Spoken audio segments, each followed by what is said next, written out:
I can't do any and now I can't bowl. I was getting ready to start bowling again. I'm no kidding. I love bowling, and I live right down the street from a bowling alley. And this is killing me. And I put DMSO on it. It didn't really do anything. I'm gonna have to try it again. Okay, I'm here with America's premier voice impressionist, Mike McCrea. Here. Hey, Mike. Hey, Jimmy Dore, how are you? I'm doing well. How about yourself? How are things in Austin? Oh, it's nice. It's getting cool here, but Getting hot here, baby. It's 90 degrees today. Oh, it is hot outside. Okay, ready? Let's hit it. Hey, this is Jimmy. Who's this? What's up, dude? It's Cash.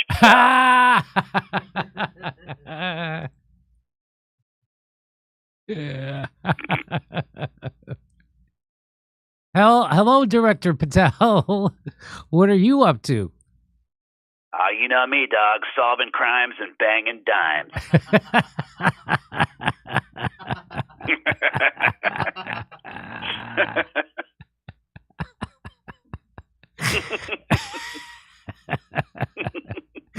I see.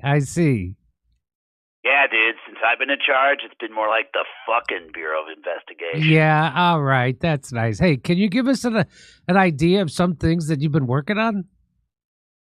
Well, as you know, we busted a bunch of athletes and mobsters connected with the NBA gambling ring. Yep. That was pretty tight. Finally, Americans can sleep at night knowing they're safe, now that a very minor, essentially victimless gambling racket has been eliminated. Thank God, huh?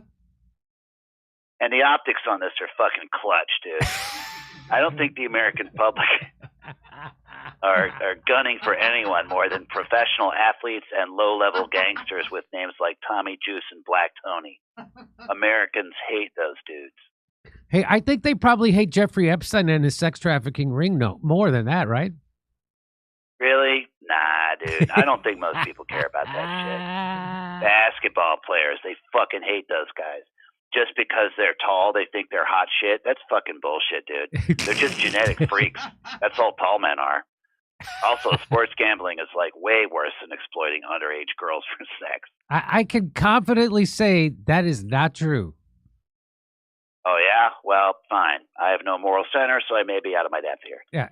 Has there been any movement on the Epstein case at all? I mean, is the FBI going to help provide the American people any answers on that? Nah, dude.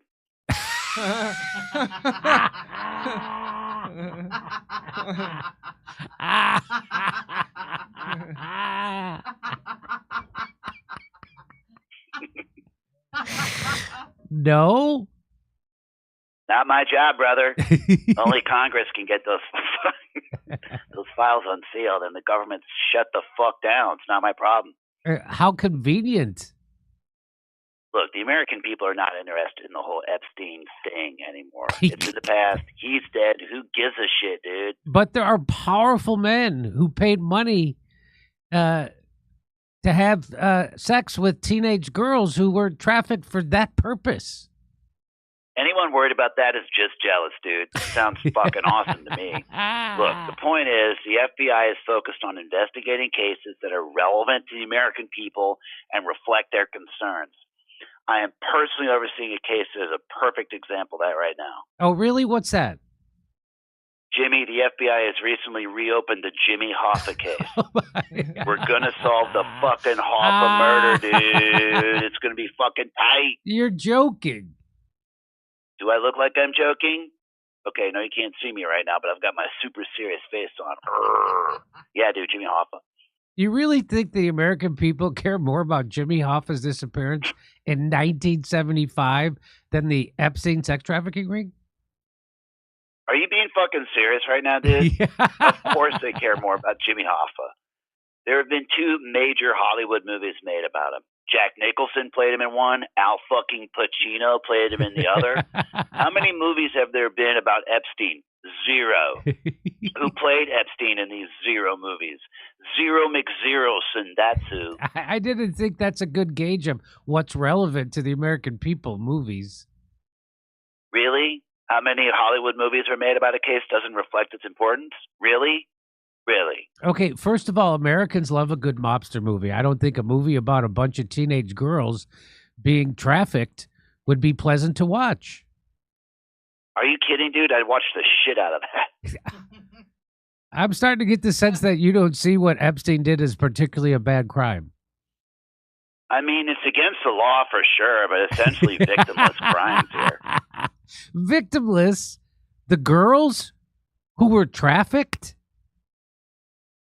I mean, they got that sex, right? Oh my God. Look, the point is, everybody's talking about Jimmy Hoffa. Everywhere you go, it's Hoffa this, Hoffa that. Where is he? What happened? Which was the better performance, Nicholson or Pacino? That's all my Twitter feed is, dude. None of this is true. Fuck you, yes it is. And the FBI is going to finally end this national nightmare and get to the bottom of it, and then we're all going to get our dicks sucked. Also untrue, I suspect. Maybe you know something? About what? About Jimmy Hoffa? What are you hiding, Jimmy? You have the same first name. That's shady as fuck, dude. I was a kid when he disappeared. Okay, but for real, do you know anything? Like, we literally have no lead. What was the word on the playground after it happened? I assure you, I know nothing. Fuck, dude. Looks like we're going to have to get some shroom gummies and microdose our way through this investigation. We're going to find the fucker or fuckers who did this. All right, man? Always cool. Good, Hank. Keep it fucking real out there, all right? Too many phony-ass bitches. Maybe we'll arrest them next. We can do whatever we want, bitch. Peace out. I love Kash Patel. He's my favorite. He's a vulgar little man. I don't care for him. He's my favorite. I think he's replaced all my the double V. He's replaced Clooney. He's replaced JD Vance, and he's replaced who's my favorite guy from yeah, Jeff Bridges. He used to be my favorite. Anyway, fucking clutch, dude. Clutch. I like Kamala Supporter. I love Kamala Supporter, but I think Kash Patel's better. Okay, hey, this is Jimmy. Who's this? Hey, Jim Jam. This is your non-favorite George Clooney calling, the Cloons. Friend of the show, George Clooney. So good to hear from you, George. What's on your mind, buddy? Well, Jimmy, I hate to do it, but once more, I'm calling into your show to defend myself. Last time it was to defend myself from comments from that crackhead Hunter Biden.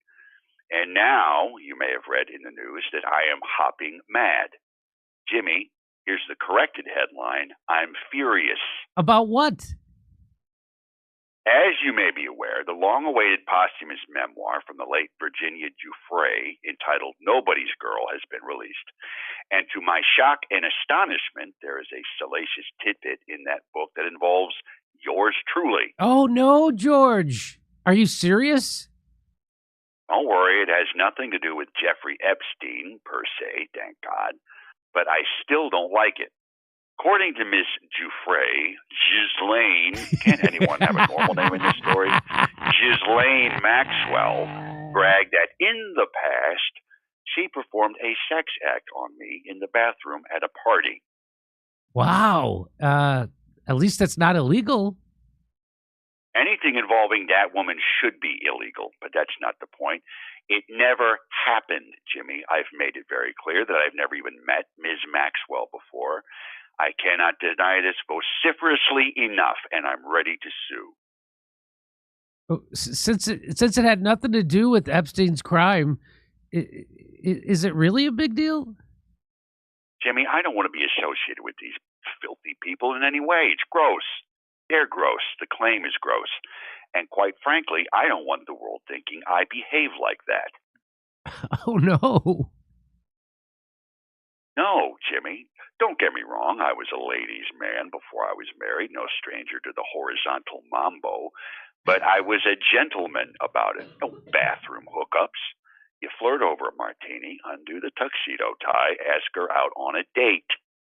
Uh-huh. Take her somewhere special. Make sure there's a connection. Arrange for something quirky to happen in our presence, like a strolling musician. Walk down the sidewalk, arm in arm, looking in store windows, giggling, Hallmark Channel vibes.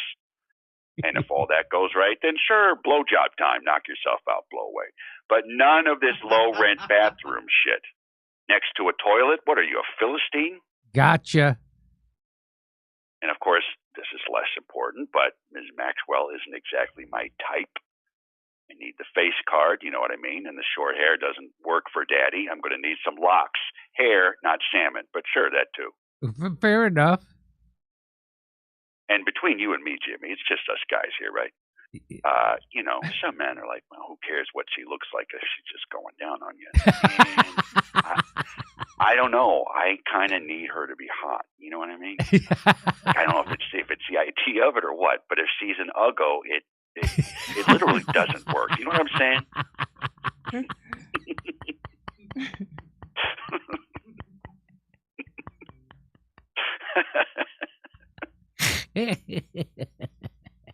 Loud and clear, George. Loud and clear. You know what I mean. You know what I'm saying. You know what I mean. Anyway, the whole thing. Anyway, the whole thing is a lie. I just want everyone to know that. Flat out lie, which, let's be honest, isn't really surprising. Wait, what do you mean? Well, Pretend I don't, George. The late Ms. Giuffre wasn't exactly liable. What are you saying, George Clooney? This bathroom blowjob tall tale also appeared in her first memoir. What first memoir? In 2011, she wrote a memoir entitled The Billionaire Playboys Club about her time in the Epstein Syndicate, spilling dirt about dozens of famous and wealthy men. She shopped it around for years, but it was never sold or published. But in 2019, the manuscript was entered into evidence, and her lawyers were forced to admit the memoir was, quote, a fictionalized account that she wrote as a, quote, therapeutic exercise to unearth her trauma as an act of empowerment. Okay. And even though in a deposition she had to retract accusations made in that memoir against specific men, much like she later retracted her very detailed accusations against Alan Dershowitz, this newly published memoir contains a lot of material, almost verbatim, lifted from this older fictionalized memoir. That doesn't mean these things didn't happen. Ghislaine Maxwell blowing me sure as shit didn't happen, I can tell you that much. Earlier this year, Ms. Giuffre got into a minor fender bender, which didn't even require a police response, and she posted a fake bruised photo of herself on Instagram saying that she was in a major car wreck and the doctors gave her a week to live. None of that was true, baby. Yes, George, she did suffer from mental illness throughout her life. Yes, in this case, a mental illness that made her claim something terrible happened to her when it didn't. Did she have that mental illness when she wrote a memoir claiming I did something disgusting? So what you're saying the whole Epstein thing is a hoax? No, of course not. Everyone involved in that should be in prison, no doubt. Jeffrey Epstein was clearly running a criminal enterprise. But I'm repeating what others have noted, that the late Ms. Giuffre was not a reliable source. But these publishers put out her memoirs anyway using living people's names like mine. I see. If someone with such massive credibility problems said that you did something disgusting, wouldn't you point out their credibility problems? I suppose I would. That's all that's going on here, baby. And now I have to sue and get a retraction because until that happens, my gazelle-like wife, Amal, refuses to touch my John Thomas.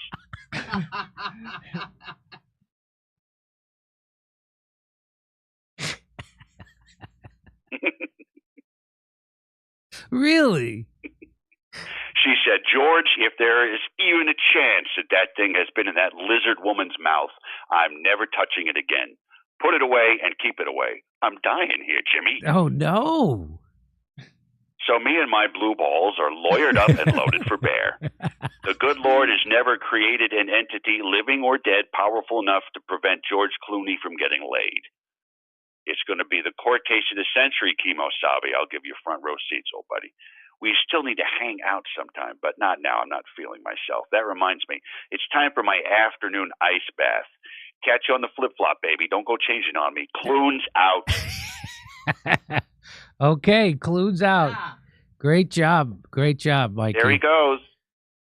AI will never replace you, Mikey. Well, Well, we'll see. yeah, don't even bring it up. Like, that's the spooky part. Wait, we weren't talking about that, were we? We were on Monday, but Oh, brother. well, you don't watch on Monday, so it doesn't matter. Well, great job. Good to hear from you. Anything you want to plug? Yeah, just follow me on Instagram, Mike McCrea Online. That's MACRAE. Also, all my dates and stuff go up there. Okay. Every time you spell your name, it reminds me of that commercial of. Reminds me of a song. You said, what was it again? It was about.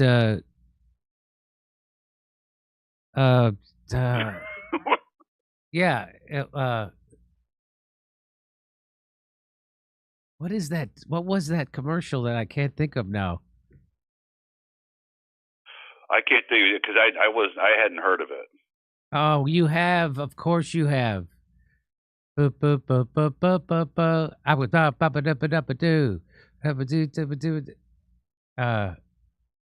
oh, what was that? I'll think of it. I can't think of it right now. I'll think of it. Oh my God, what was that commercial? Well, tell me and I'll sing my name every time I call. It was about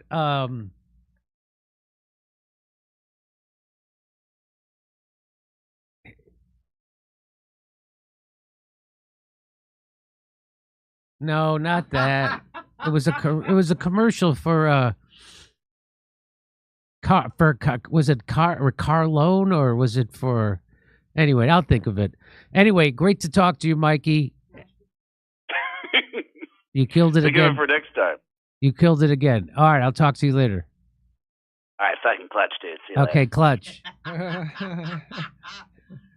Okay. Bye, y'all. All right, let's